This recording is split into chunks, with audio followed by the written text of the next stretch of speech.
Hello everyone and welcome to my channel Y&R Trends. The morning of Saturday, January 10, 2026, comes over Genoa City with a cold, weak light that feels more like a warning than a hopeful start. As the fog clears from the river, old secrets that had been hidden for many years start coming back up, because Victor Newman, who hasn't slept and is very alert, feels something is very wrong long before the first phone call breaks the quiet of the Newman ranch. The call tells him that Jack Abbott has gone missing without any explanation, and all that's left is a message that sounds like a confession and a threat at the same time. Nikki, still struggling from recent pain and holding on to sobriety with all her strength, feels her heart tighten as if something is pulling her tighter, like fate is trying to control her. At the Abbott mansion, Diane looks at Jack's empty study, her reflection shaking in the glass as memories of betrayals and chances of redemption mix together. She knows Jack well enough to realize that going missing isn't an escape, it's part of a plan, especially with Matt's presence growing stronger than ever, his shadow reaching from Jabot's offices to the darkest parts of the hospital where Nick Newman once lay dying, and his last words still echoing like a curse that won't go away. Meanwhile, Phyllis Summers walks her living room, feeling anger and fear battle inside her, going over every conversation she had with Jack and Matt, only realizing too late that she might have been part of a bigger game meant to take down Victor and upset the fragile balance of Genoa City. At Chancellor Winters, Lily Winters gets an anonymous letter with financial records, photos, and a single note saying, "Choose who lives," making her face a difficult decision that could cost her everything. Devin senses something is changing and fears that the legacy he wants to protect might be ruined by bloodshed. Sharon Newman, haunted by unseen visions, feels the need to go to Crimson Lights before dawn, where she meets Tessa, pale and shaken, who confesses she overheard Ian Ward talking to Mariah the night before, their voices low and urgent, talking about a deadline that ends tonight, tied to a final act that will make forgiveness impossible. Mariah, dealing with her past and current danger, insists she can fix this, that she can stop Ian, but the shaking in her voice shows the fear she's hiding. Ian, hiding nearby, believes himself untouchable, thinking the chaos he's caused will finally give him the power he's always wanted. Back at Newman Enterprises, Victoria reviews security reports and finds big gaps that suggest someone inside is involved. She talks to Adam, who returned to Genoa City and has caused old wounds to reopen. Although Adam says he's innocent, his vague answers make Victoria more suspicious, especially when she learns he met with Jack secretly before Jack disappeared. As the siblings argue, Victor watches silently, knowing his family is breaking apart just as their enemies are ready to strike. At the hospital, Elena and Nate look worried as a new patient arrives under a fake name, heavily sedated with injuries from a violent fight. When Nate sees a ring on the patient's hand that looks familiar, he gets scared, realizing Jack might not be missing but hidden and safe. This revelation starts spreading, and Billy Abbott starts blaming himself for not seeing the signs, his guilt leading him to make bad decisions that could reveal everything, including the secret deal Jack made with Matt to end Victor once and for all. This alliance was born from anger, regret, and a belief that justice required a sacrifice, but sacrifice often brings more than just the willing. Across town, Summer Newman confronts Kyle Abbott, demanding to know about his father's part in the events, their love stretched to the breaking point as loyalties clash. When Kyle admits he knew about Jack's plan but thought he could control it, Summer realizes control is an illusion that has caused too much damage. Meanwhile, Chance gets a tip leading him to an old warehouse on the edge of town, where he finds signs of a struggle, blood on the ground, and a recording device still blinking, its last moments capturing two voices, one clearly Victor's and the other calm and focused, belonging to Matt, who has become consumed by revenge to the point where he can't tell justice from destruction. As Chance listens, he understands the full scale of the threat. Victor was never the only target, he was just the main part of a plan to make Genoa City destroy itself, forcing everyone to choose a side and live with the aftermath. As the day ends, Nikki asks Victor for the truth, pleading with him to let her in before it's too late. For the first time in a while, Victor shows hesitation, admitting that his past mistakes are finally catching up to him, and that Jack's disappearance might be the cost of his lifetime of conflicts. Nikki, with tears running down her face, refuses to accept that fate is unavoidable, vowing to fight for their family even if it destroys her. At Society, Phyllis and Diane argue in a raw confrontation that draws onlookers, each woman accusing the other of Jack choosing them over the rest. As they argue, a message pops up on Phyllis's phone, a video showing Jack tied up and bruised, his voice steady but his eyes showing fear as he apologizes to his family and warns them not to trust Matt because the man he once thought he could outsmart has become something far more dangerous. The video ends with a countdown to midnight, causing panic across Genoa City, as alliances shift rapidly. Everyone knows that when the clock hits 12, something big will happen. As the final hour nears, Victor makes a decision that could either save his family or destroy it, moving directly into Matt's path. Sharon, driven by instinct and fear, rushes to the warehouse where Chance has gone dark, and there, under flickering lights and distant sirens, the truth starts coming out in a confrontation that forces Jack to choose between redemption and revenge, pushes Victor to face the cost of his power, and makes every person in Genoa City realize that love, loyalty, and power are just as dangerous as a knife. As the episode moves toward its end with lives in danger and the future uncertain, one thing is clear. After tonight, nothing in Genoa City will ever be the same again. Midnight doesn't come with a loud sound or a big bell, but it arrives quietly, with a heavy silence that settles over Genoa City like someone holding their breath. In that still moment, the lights in the warehouse flicker, as if reality is unsure if it should keep going. Victor Newman steps forward into the bright light, his shadow carved by years of struggle and determination. He knows every decision he's ever made has led him here, to this moment of confrontation. Matt comes out of the shadows with a calm smile that reminds everyone he's not just calm but also damaged. His smile a mix of patience and pain. Behind Matt, Jack is on his knees, hands tied, blood drying on his forehead, but his eyes still show defiance and regret. Sirens sound in the distance, not close enough to matter yet near enough to promise trouble. Matt starts talking, his voice smooth and clear, explaining that revenge isn't a single moment but a process. He says every betrayal Victor ever thought was just business has led to this night. Victor listens without saying a word because if he did, he'd be denying the truth he's long ignored. Sharon sneaks in through a side door unnoticed, her heart racing as the vision of what's about to happen becomes clear. She knows she's been led here by fate. Chance, bruised but alive, is tied in the corner, staring at Sharon with a silent warning. Meanwhile, Nikki is at home, looking at the clock, sensing that something important is about to change. Across town, Phyllis can't sit still. She drives fast through empty streets, replaying Jack's video over and over, vowing she won't be too late this time. She's been haunted by being too late for too long. Back at the warehouse, Matt reveals the final piece of his plan, explaining Jack wasn't just a tool but a reflection of Matt himself. Jack used to think he could control darkness, but he realized too late that it always follows you. Jack lifts his head and admits he was wrong, that hatred blinded him and made him think he was doing the right thing, but it ended up hurting him. Victor's jaw tightens, because hearing Jack's regret makes him think about his own lack of it. Matt then takes out a gun, the metal cool and ready. The choice is clear. One bullet, one ending, but not the one people expect. Matt says Victor must decide who lives, Jack or Chance, justice or order, the past or the future. The cruelty of the choice is the point, because Matt believes true power isn't in killing but in making others live with their choices. Victor feels something unfamiliar in his chest, not fear of death, but fear of facing his own mistakes.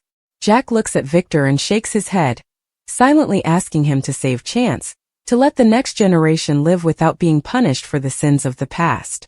In that moment, Victor sees not an enemy but a man who's been broken by the same obsession that once drove him. Sharon steps forward, unable to stay hidden, and speaks out, saying Matt's need for control is just a hurt that's been disguised as purpose. Matt laughs, dismissing her as unimportant, but then Sharon says something only Matt would understand, memories he shouldn't remember, secrets from his past. The smile on his face falters because Sharon's gift is empathy turned into truth. As Matt hesitates, Victor acts. He doesn't act with violence but with surrender, slowly and deliberately, kneeling in front of everyone including Jack because Victor Newman doesn't usually kneel but he does now. He admits he's ruined lives, used cruelty as strength, and if Matt wants payment he's ready to give it, but not with innocent blood. The warehouse feels like it's holding its breath as Matt's hand trembles, rage and satisfaction clashing as he hears Victor's confession. Outside, Phyllis slams the brakes and runs toward the building, her anger pushing her faster than her fear. Inside, the moment breaks as a gunshot rings out, Not from Matt's gun but from an unseen accomplice Victor didn't expect. Chaos erupts as Chance lunges, Sharon screams and Jack throws himself forward. The bullet hits Jack in the shoulder and not Victor because even wounded, Jack chooses to save Chance instead of seeking revenge. As Jack collapses, blood spreading on the concrete, Matt roars in disbelief, his perfect plan destroyed. Victor catches Jack, holding him as if he can make up for the past with his strength. Sirens get closer, unavoidable as Chance tackles Matt, both crashing into crates, the gun rolling away. Matt is finally restrained, his fury turning into empty laughter, thinking he still wins, convinced the damage can't be undone.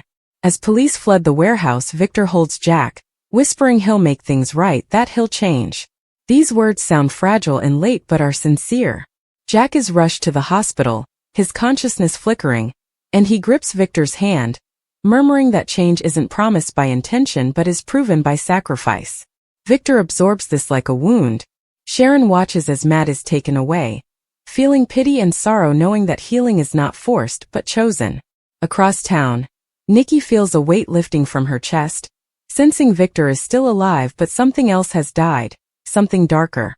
At the hospital, doctors rush to save Jack, Elena giving orders, Nate helping with focus. Billy collapses into a chair, tears on his face, realizing his brother paid the price for everyone's hatred.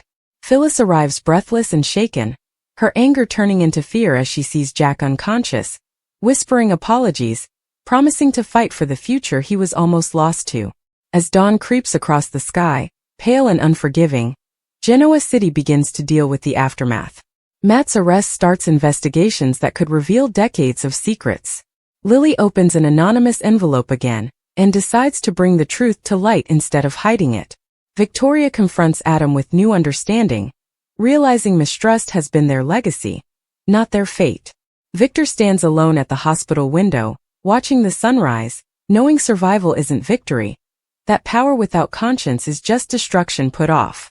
When Nikki joins him, he doesn't pull away because for the first time in a long time, Victor Newman understands that love isn't a weakness to be guarded against, but the only force capable of ending the wars he has fought.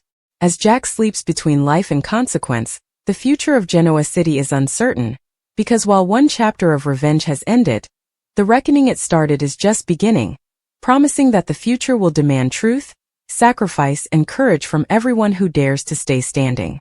Morning arrives not as relief but as reckoning, a thin gray light creeping through hospital windows and settling over Genoa City like ash after a fire, because survival has only sharpened the questions everyone is afraid to answer.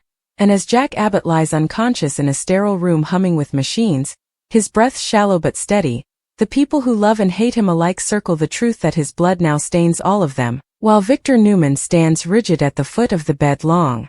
After the doctors have gone, his reflection warped in the glass, a king confronted with the cost of conquest, and Nikki, exhausted yet resolute, watches him with a mixture of hope and dread, sensing that promises made in the shadow of death are fragile things, easily broken once the sun rises, and across the corridor Phyllis paces like a caged animal, rage simmering beneath terror as she replays every moment that led here, swearing that if Jack survives she will never again let silence masquerade as strength while Diane sits motionless, hands folded, her grief quieter but no less fierce, because loving Jack has always meant standing at the edge of disaster and calling it devotion. And when Billy finally enters the room, his bravado stripped away, he looks at his brother and understands that resentment is a luxury he can no longer afford, because hatred nearly buried Jack alive. And elsewhere in the hospital, Chance gives his statement, bruised and hoarse but unbroken, detailing Matt's obsession with chilling clarity, each word another nail in a coffin built of vengeance, while Sharon listens nearby, knowing that her role is not finished, that empathy has opened a door she cannot simply close, because Matt's unraveling mirrors wounds she herself once carried. And as news spreads, Genoa City reacts the only way it knows how, by choosing sides, because at Newman Enterprises Victoria calls an emergency board meeting, her voice sharp with authority, announcing that internal security failures will be exposed no matter whose name is attached, a declaration that makes Adam stiffen, because he recognizes opportunity wrapped in danger, and as he meets Sally's gaze across the room, both know that chaos breeds ambition, yet ambition without restraint has already proven lethal, while at Chancellor Winters Lily stares at the evidence laid out before her, The anonymous envelope now a map of corruption and compromise. And when Devon urges caution, reminding her that truth can destroy as easily as it can heal, Lily responds that silence has already destroyed enough, deciding that the era of quiet deals ends today. And as she prepares to go public, the ripple threatens to pull every power player under, because secrets never drown alone. And back at the police station, Matt sits in an interrogation room, hands cuffed, eyes alight with something between triumph and despair, convinced that even in chains he has succeeded, because he forced Victor Newman to kneel, forced Jack Abbott to bleed, forced Genoa City to look at itself without the comforting blur of denial. And when Victor arrives unexpectedly, escorted by guards, the air between them crackles with unfinished war. Yet Victor does not taunt or threaten, instead delivering something far more destabilizing. Acknowledgement, admitting that Matt's pain is real, that his rage was forged by neglect and arrogance. And while Matt scoffs, the seed of doubt flickers, because being seen robs vengeance of its justification. And as Victor leaves, he knows this confrontation will haunt him longer than any enemy ever has. While at the hospital, Jack stirs for the first time, consciousness surfacing through pain, his eyes opening to a world altered by his choices. And when he sees Victor at his side, gratitude and guilt twist together, because Jack understands that survival demands accountability, and in a weak voice he insists on telling the truth, on exposing the alliance that nearly destroyed them all, a confession that sends shockwaves through the room, leaving Phyllis furious yet strangely relieved, Diane hollowed but resolute, and Billy shattered by the realization that loyalty without honesty is just another form of betrayal.